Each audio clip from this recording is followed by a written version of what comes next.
Olá, meus amigos, um dia de muita paz para todos nós, quanta alegria, porque é verdadeiramente uma grande alegria estarmos reunidos em nome do nosso Cristo Jesus para estudarmos a obra espírita. Hoje, 14 de fevereiro de 2022, estamos nós reunidos para estudarmos a obra Revista Espírita. Nós estamos no mês de maio de 1860. O trabalho será conduzido pelas nossas amigas Aramita e Carla. Já então, elevando o pensamento a Deus, nosso Pai, a Jesus, o amor de nossa vida, a espiritualidade amiga, pedindo a permissão, pedindo o amparo e a assistência e principalmente a inspiração, para que possamos mergulhar nesse mundo kardeciano e realmente, Senhor, valorizar, refletir e meditar em torno do trabalho do professor Denizar. É em teu nome, Jesus, que todos nós aqui nos encontramos. Graça te damos. Ainda estamos vendo as observações do Dr. Morreri, que ele mandou para Kardec, das curas e dos tratamentos que a senhorita Godu fez em companhia dele. 11ª observação número 132, do dia 18 de março de 1860. Marie Lemot, 10 anos, residente em Grasse. Diagnóstico: reumatismo com rigidez das articulações, particularmente em ambos os joelhos. A criança só anda com muletas. Prognóstico: caso muito grave, se não incurável. Tratamento: tópico extrativo e curativos com ungüentos da senhorita Godu. Cura em menos de 20 dias. Hoje anda sem muletas nem bengala.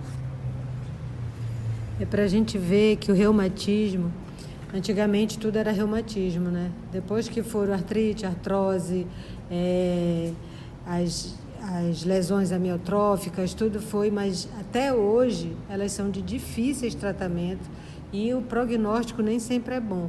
E ela está falando aqui numa criança de 10 anos, né? E ela já nem andava, né? Só andava de muleta. E com o tratamento da senhorita Godu, ela já está andando sem muleta e sem bengala. Ou seja, poderoso. 20 dias. 12ª observação número 80, do dia 19 de março de 1860. Helene Lucas, 9 anos, indigente em Lamotte.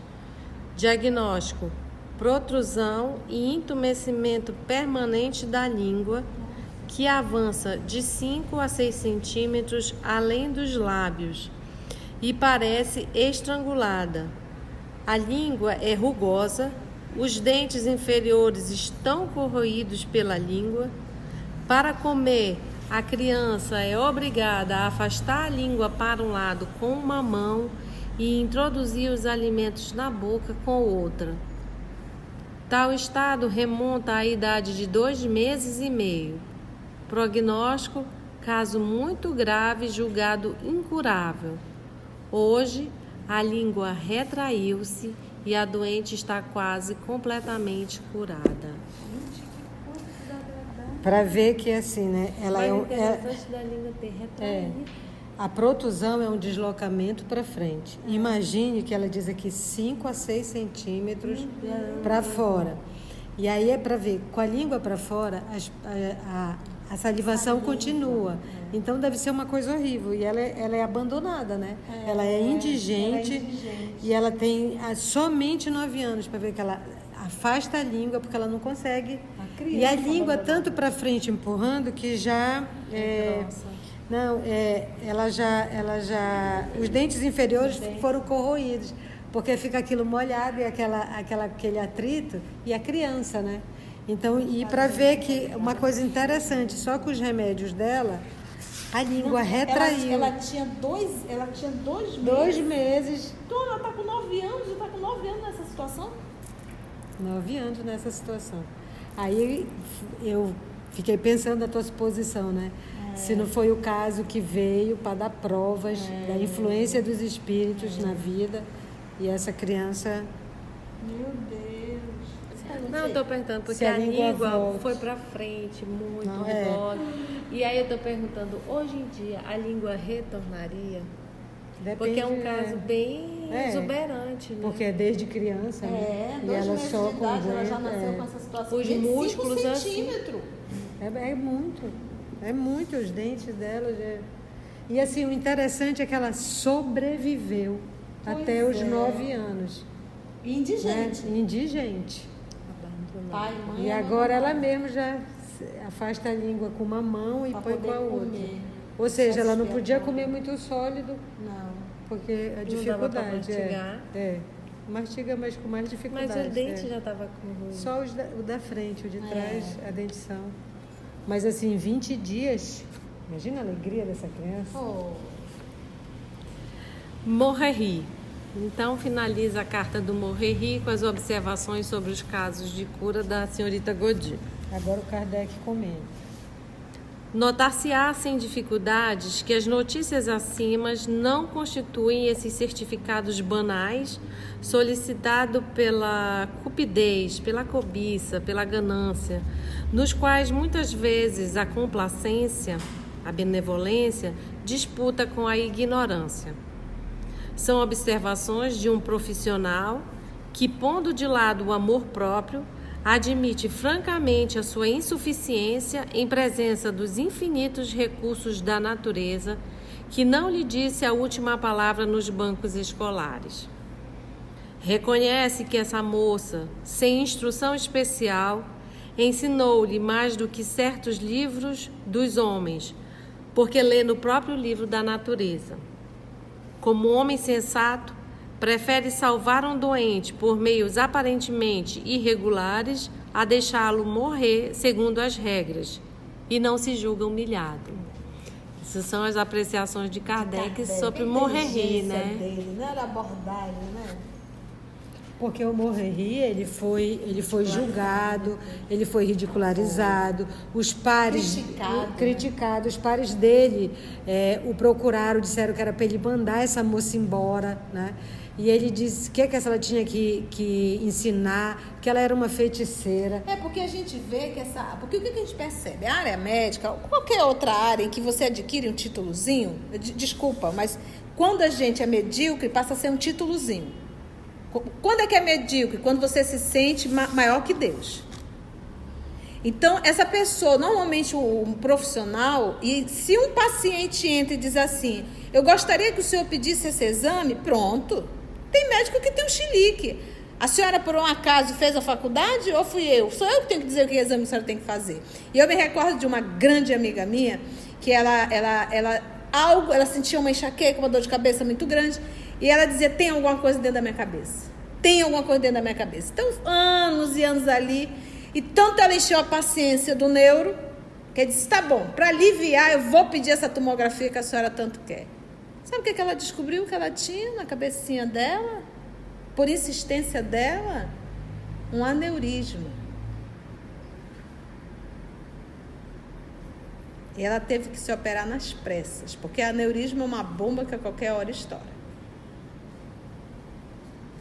Então, às vezes essa falta de humildade, às vezes não, quase sempre a falta de humildade nos leva a caminhos tortuosos, né? Então, que possamos aprender a respeitar a intuição do outro. Pode até não ter feito nenhuma faculdade, só que é um filho de Deus. E a gente tem que ouvir as intuições. Mas, em compensação, isso é comum? Não. Eu me recordo uma vez eu conversando com uma médica, nossa médica, que nos atendia, e ela dizia assim, Conceição, às vezes eu tenho resposta de um paciente por um outro paciente. Você acaba, inclusive, de me trazer uma resposta aqui de um outro paciente. Então, obviamente que tem exceção? Tem. Tem o senhor de Morreria aí solto pelo nosso Brasil? Tem. Mas nós temos muitos irmãos que, infelizmente, de todas as áreas, que adquirem um título e se acham ser superior a todos e o mais ignorante de todos, se acha muito inteligente. E aí a queda, como diz Jesus, aquele que se eleva será rebaixado. E o Morrery, como ele já era membro correspondente da sociedade, eu me lembrei agora do Livro dos Espíritos, da 629 ou 26, que diz assim, né? Para ver o bem e o bem de todos, da maioria. E ele tirou a vaidade dele, ele disse, eu prefiro curar uma pessoa do que ouvir os meus pares e mandar ela embora. Que o que ela está fazendo são coisas que eu nunca vi. Porque assim, como que uma garota que ignorante, adolescente pode dizer o que eu, doutor, tenho que fazer? Né? Então, Kardec está sendo muito lúcido. Realmente, isso para ele foi um ato de amor ao outro, amor à sociedade, amor. Porque ele queria dizer, eu não quero saber do meu título, eu quero saber que as pessoas estão ficando saudáveis, boas, né? Curadas. E atenderam mais de 200 pessoas que ele anotou. E assim, isso tudo pessoas indigentes, sem recebimento nenhum, sem oferir nada. Continua Kardec. Comprometemo-nos a fazer um estudo sério no próximo artigo, do ponto de vista teórico, sobre essa faculdade intuitiva, mais frequente do que se pensa, mas que é mais ou menos desenvolvida, por meio da qual a ciência poderá aurir preciosas luzes quando os homens não se julgarem mais sábios que o Senhor do Universo. Por intermédio de um homem muito esclarecido, natural do Hindustão e de origem indiana, obtivemos preciosos ensinamentos sobre as práticas da medicina intuitiva pelos nativos e que vem acrescentar à teoria o testemunho de fatos autênticos, bem observados. E assim finalizamos a carta do Senhor Morrery, os comentários de Kardec. Vamos iniciar agora conversas familiares de além-túmulo. Jardin, Sociedade de Paris, 25 de novembro de 1859. Lê-se no jornal de La Nièvre: um acidente funesto ocorreu sábado passado na estação ferroviária. O senhor Jardin, homem de 62 anos, ao sair do pátio da estação, foi colhido pelos varais de um tilbury, exalando o último suspiro poucas horas depois. Um tilbury? Não é uma tia, né? É um carro de 2 rodas e 2 assentos, com capota e sem boleia, puxado por um só animal. Então ele é veloz. Uma carroça. Uma carroça, né? De 2 lugares só que ela é mais rapidinha. É um 4 portas, 2 portas. É 2 portas. Só 2 portas. É um 2 portas. É tipo uma charré. Mas só tem 2 rodas, né? Foi a morte pelos varais de um... Foi atropelado. Foi. Como é que pode, gente? Foi atropelado. Atravessou a rua sem olhar. Estava distraído. A morte desse homem revelou uma das mais extraordinárias histórias, a qual não teríamos dado crédito se testemunhas verídicas não nos tivessem garantido a sua autenticidade. Ei-la tal qual nos foi narrada. Pois é, porque realmente é algo estranho, né? Porque faz barulho. Faz um barulho horrível. Como é que o cidadão não conseguiu ver? Será que ele era surdo? Então... Mas o trânsito também faz barulho e morre tanta gente. Faz sentido, né? Vamos ver. Olha, e ele vai comentar, porque essa é uma notícia que saiu no jornal de Nièvre, que é um dos departamentos da França. Então, isso foi notícia. Então, antes de ser empregado no entreposto de tabacos de Nevers, Jardin morava no Cher, burgo de Saint-Germain-des-Bois, onde exercia a profissão de alfaiate. Sua mulher tinha morrido havia 5 anos, nesse vilarejo, vítima de uma fluxão de peito. Fluxão de peito é uma antiga expressão que designava toda a inflamação do pulmão com secreção e mucosidade. Ou seja, ela teve um problema nos pulmões. Então, sua mulher tinha morrido havia 5 anos nesse vilarejo, vítima de uma fluxão de peito, quando, há 8 anos, ele deixou Saint-Germain para vir morar em Nevers. Empregado laborioso, Jardin era muito piedoso, de uma devoção que raiava a exaltação. Entregava-se com fervor às práticas religiosas. Em seu quarto tinha um genuflexório, lugar onde se fica de joelho para rezar, no qual gostava de ajoelhar-se. Sexta-feira à noite, achando-se só com a filha, anunciou-lhe, de repente, que um secreto pressentimento o advertia de que seu fim estava próximo. Escuta, disse ele, minhas últimas vontades. Quando eu estiver morto, remeterás ao Senhor B a chave do meu genuflexório para que ele leve o que ali encontrar e deposite em meu caixão. Pediu, tá pedido. Surpreendida por essa brusca recomendação, a senhorita Jardin, não sabendo ao certo se o pai falava sério, perguntou-lhe o que poderia haver no genuflexório.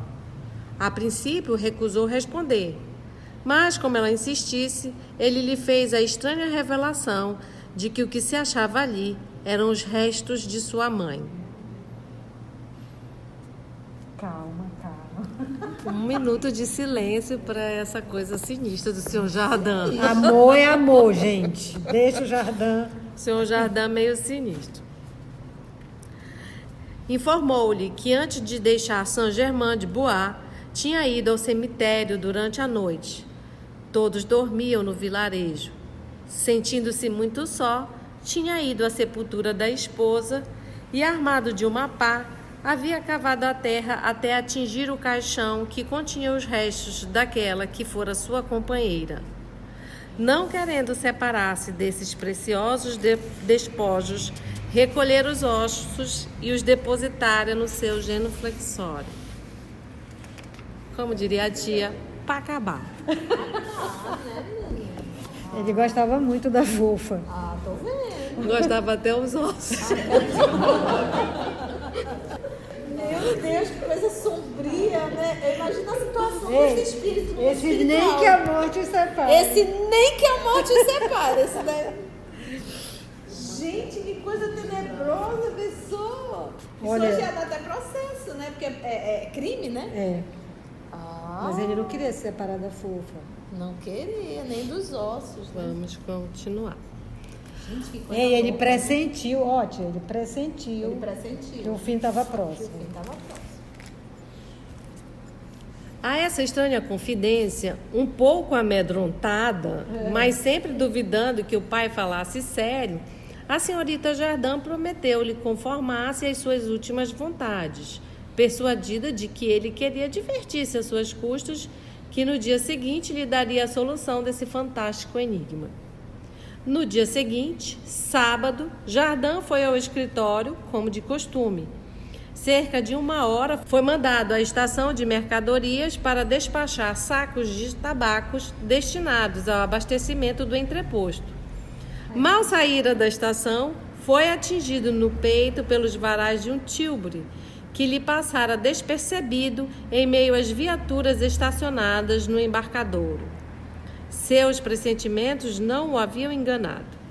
Derrubado pela violência do choque, foi levado para casa sem sentidos. Os socorros prodigalizados fizeram-lhe recobrar os sentidos. Pediram para tirar-lhe as roupas, a fim de examinar os ferimentos, mas ele se opôs vivamente. Insistiram e recusou ainda. Mas, como, apesar da resistência, se dispunham a despi-lo, prostrou-se de repente. Estava morto. O corpo foi posto numa cama, qual não foi, porém, a surpresa dos presentes, quando, depois de despido, viu-se sobre o coração um saco de couro, amarrado em volta de seu corpo. Um corte feito pelo médico, chamado para constatar a morte, separou o saco em 2 partes, do qual escapou uma mão seca. Gente, eu não tô entendendo nadinha. É, Não, mas peraí, A mão dela no coração, tia. ela assim. Na mão seca. Peraí, presta No atenção. saco de couro. Ele deu a notícia no jornal que ele tinha morrido. Ok. Aí o Kardec disse, eu só vou contar essa história porque quem me deu foi testemunhas verídicas. ok. Aí ele disse que o senhor Jardim morava na cidade lá de Debois e a esposa dele morreu, fazia 8 anos. Depois de 8 anos ele se mudou para essa outra cidade. E foi com a filha. E aí um dia ele pressentiu que ele ia morrer, chamou a filha e disse, olha, quando eu morrer, manda abrir meu flexório junto comigo. Aí ele foi atropelado. E tentaram tirar a roupa dele, ele, não tira minha roupa. Levaram ele para casa, ele não deixou tirar a roupa. Não tira minha roupa, não Porque pode já estava mais pra lá. Pois é. Aí insistiram, mas ele não deixou. Mas quando botaram na cama, ele tinha morreu. Estava morto. Aí quando tiraram a roupa dele, viram que amarrado ao corpo tinha um saco de couro. E claro que para testar a morte chama o médico, né? O médico que foi chamado para testar o óbito dele, abriu, cortou o saco de couro e todo mundo se surpreendeu que tinha lá uma mão seca. um osso de mão seca. Uma mão humana.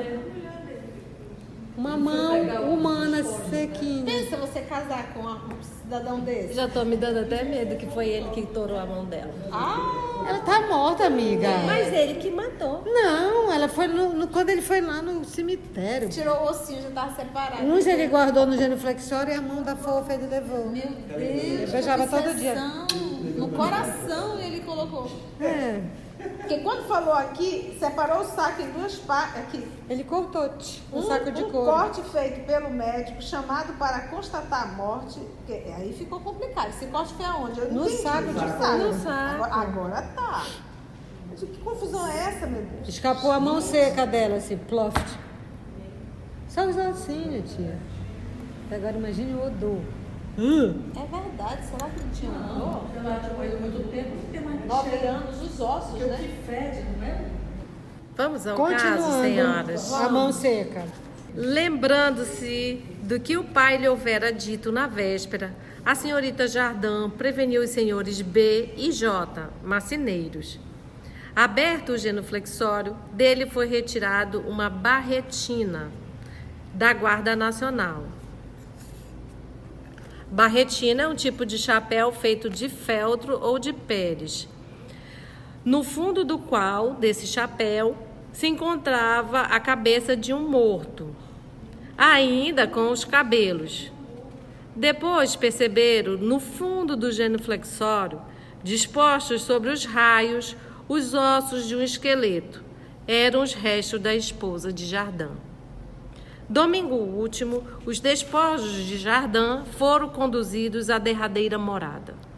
Para satisfazer a vontade do sexagenário, puseram no caixão os restos de sua mulher e sobre seu peito a mão seca, que, se assim podemos nos exprimir, durante 8 anos havia sentido o bater do seu coração.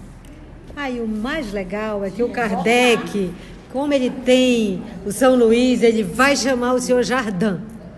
Oh, pela permissão de Jesus, deixa vir este homem maluco, Senhor. Eis-me aqui. Quem vos preveniu de que desejávamos falar-vos? Não sei, fui arrastado até aqui. Onde estáveis quando vos chamamos? Junto a um homem de quem gosto, acompanhado de minha esposa. Como? É só interessante porque quando ele diz assim, quem vos preveniu de que desejávamos falar-vos? Olha como o Espírito, o que ele diz? Nada sei. Então ele está dentro da sala que Kardec está trabalhando, mas ele não tem nem consciência como ele foi parar lá. Que ordem ele é? Entendeu? Não. Como tivestes o pressentimento da morte? Tinha sido prevenido por aquela que tanto lamentava. Deus o havia concedido por sua prece. Então tá aí a permissão divina. Gente, ele tá com a esposa dele. E a esposa preveniu que ele ia. E ela tá, tem um homem, né, de quem ele gosta muito, deve ser o pai, talvez. E a esposa. Acompanhado da esposa, gente. Que amor é esse, né? Tá vendo? Tem amor de verdade. Tem, com certeza. Vai ficar com a mão da esposa no coração. Isso hoje acabou.